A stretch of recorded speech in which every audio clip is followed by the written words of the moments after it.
So today we're going to be talking about another signature weapon featured in Berserk. This one belonging to our favorite blonde-haired former Chain Knight, former Mother Killer, Serpico. Was that too soon? Well, hey, if you want to prove your loyalty to me, you'll have to do the same thing. Or you can just subscribe to the channel and see the new Berserk anime and manga content whenever it's uploaded.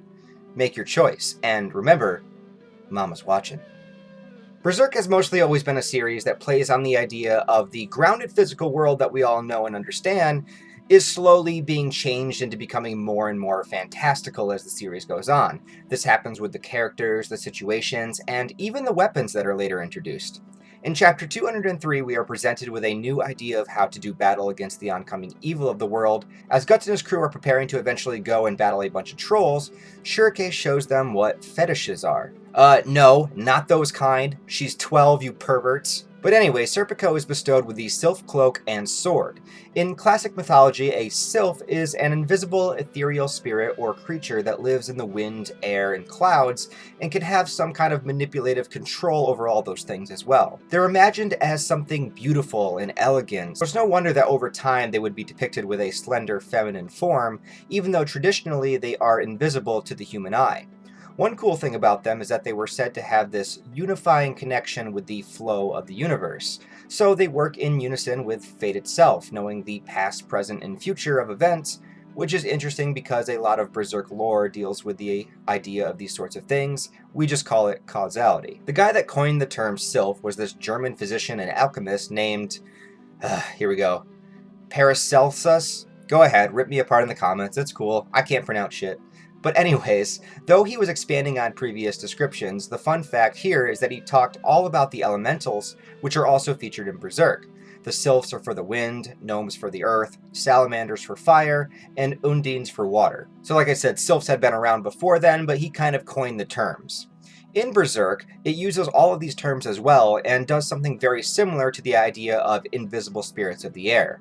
Of course, in Berserk, all astral creatures are harder to be perceived by people who don't believe in their existence at all. The idea is the less open you are to the supernatural, the less likely you'll be able to see them, even if they're right in front of your face. The Sylph Cloak and Sword is given to Serpico by Shurike, who is a witch and at this point in the series has spent what we know at least her whole life in the forest training in magic and how to access the astral world in various ways. Serpico at this time has also interacted with enough creatures in the astral world, and truthfully he was never that closed off to begin with, despite being a member of the Holy Sea Knights. But he sees something small moving along the cloak as it's given to him, and these are the Sylphs, and they are perceivable, but still very tiny to the point where they would be easily missed even by somebody open to the supernatural. Shurike explains that the Sylphs are spirits associated with how the physical world works with its elements.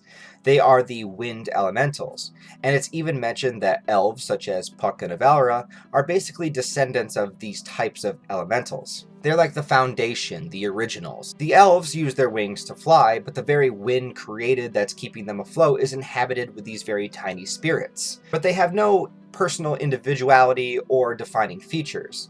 They are simplistically drawn in almost a humanoid shape with little wings, and they are the things that manipulate air and wind itself. So by putting on the cloak, Serpico is surrounded in these elementals and can manipulate the wind around himself or around the cloak. There's a sense that, like in the game Dungeons & Dragons, that I kind of based this review series off of to begin with, that the user needs to attune to his item in order to use it properly or to master it. But it seems to be assumed that Serpico is a perfect candidate to bond with these items from the get-go. This can mostly be attributed to his openness with the very idea of them, and with his specific personality of being a fighter who relies on strategy and quick movement.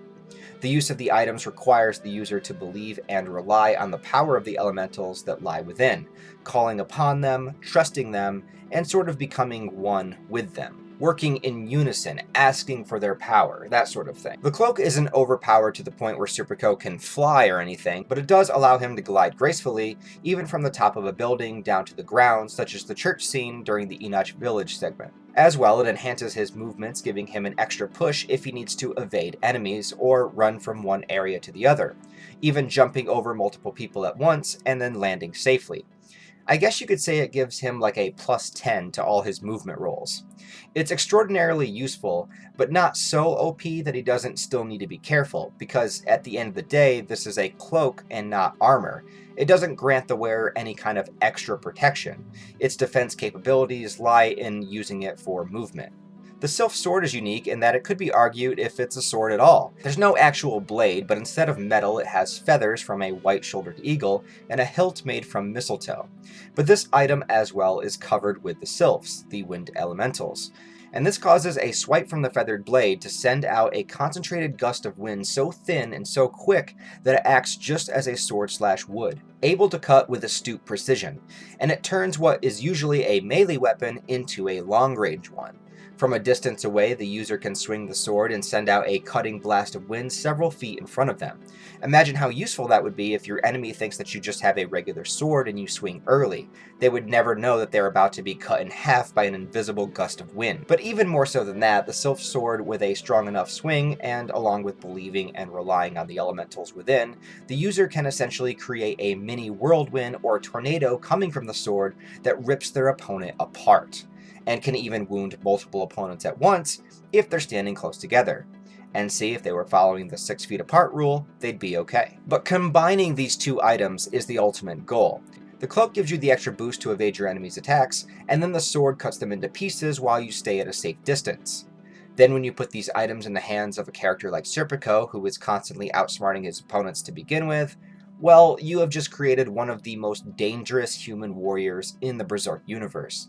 Even when up against a Kelpie, a creature that could create a barricade of water around itself, Serpico uses the sword to push enough wind to move the barrier itself, and then using the cloak quickly gets inside of the opening that he found to stab the frog bastard through the face, using his regular sword at that point. So the point is, there are several ways that you can incorporate the two items together to make excellent use of the fetishes. The thing I'm waiting for is for Serpico to have a one-on-one with an apostle.